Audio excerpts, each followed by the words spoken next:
السلام عليكم، ازيكم حبايبي؟ عاملين ايه؟ يا رب تكونوا بألف خير. حلقة جديدة من دنيا المطبخ.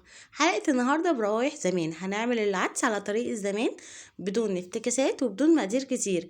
هنعمله النهاردة بطريقة مبسطة جدا وخفيفة.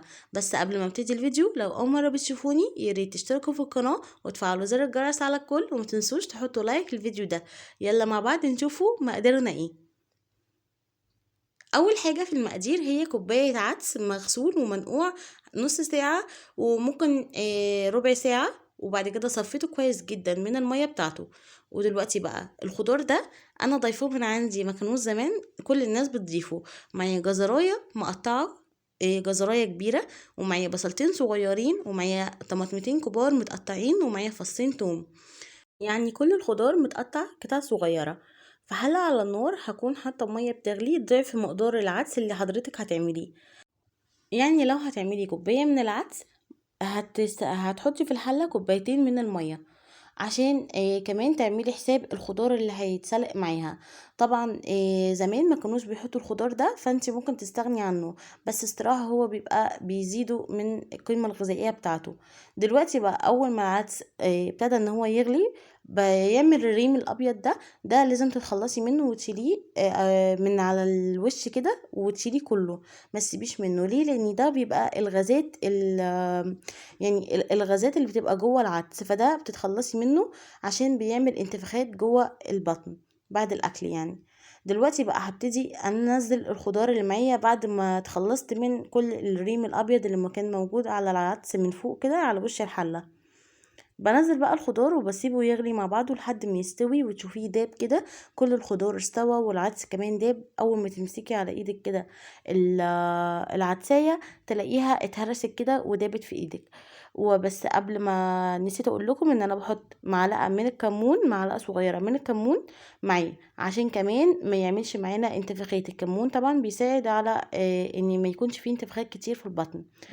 دلوقتي بقى هو استوى بعد ما غطيته. ما تنسوش ان انتوا تغطوه نص تغطية عشان ما يفرش منكم على البوتاجاز. بعد ما هو استوى كده وكله داب زي ما انتوا شايفين، هبتدي ان انا اضربه في الخلاط. ده بردك لمسة كده من بتاع دلوقتي، لان زمان كانوا بيصفوه بمصفى. فاحنا هنضربوه في الخلاط لان احنا حاطين خضار، فمش عايزين يعني نرموا اي حاجة من القيمة الغذائية اللي بتبقى جوه الخضار، اذا كان طفل او اذا كان حاجة. احنا نضربوه في الخلاط وكمان هنعموه خالص عشان اي خضار جواه يدوب وما نحسش بطعمه جوه العدس. دلوقتي بقى هبتدي ان انا اضربه ضرب ناعم كده، ضرب جامد عشان يبقى ناعم، سوري. وهنزله في الحلة هي بعد ما انا غسلتها، عشان طبعا كان بيبقى فيها كده حاجات في الجوانب بتبقى لازقة. ممكن تتحرق منك يعني لو انتي كملتي فيها هي من غير الغسل. بعد كده التوابل بتاعتي هبتدي ان انا انزلها، توابل بسيطة جدا وبرضك هي بتاعت زمان. معايا معلقة من الملح، معلقة صغيرة، نص معلقة صغيرة من الفلفل الاسود، وكمان هضيف عليها نص معلقة من الكمون.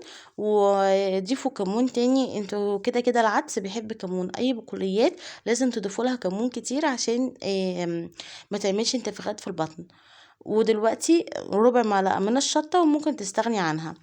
التوابل دي هي دي توابل بتاعتنا بتاعت زمان، بروايح زمان. دلوقتي بيحطوا مرق وحاجات يعني تانية، اكيد ما فيش مانع ان احنا نجربوها او ان احنا يعني نعملوها مثلا. بس اللي هو بتاع زمان ده يعني من حين للتاني كده لازم ان احنا نعملوه. وصراحة هو صحي جدا، وممكن ان انتوا تاكلوه من غير التقلية اللي انا هعملها دلوقتي.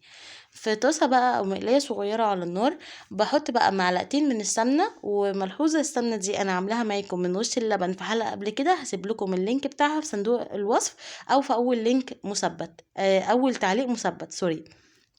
دلوقتي بقى اول ما ساحت كده على النار وشايفين جمالها، اول مرة استعملها معاكم في الاكل. دلوقتي بقى نزلت ببصلايه متقطعه صغير جدا عشان اعملها التقليه بتاعتها. البصلايه دي خليها كبيره شويه عشان هناخده منها شويه جوه العدس، وشويه تانيين هخليهم في التقديم، هحطهم من على الوش، بيديله شكل حلو. وكمان بيديله طعم حلو من بره.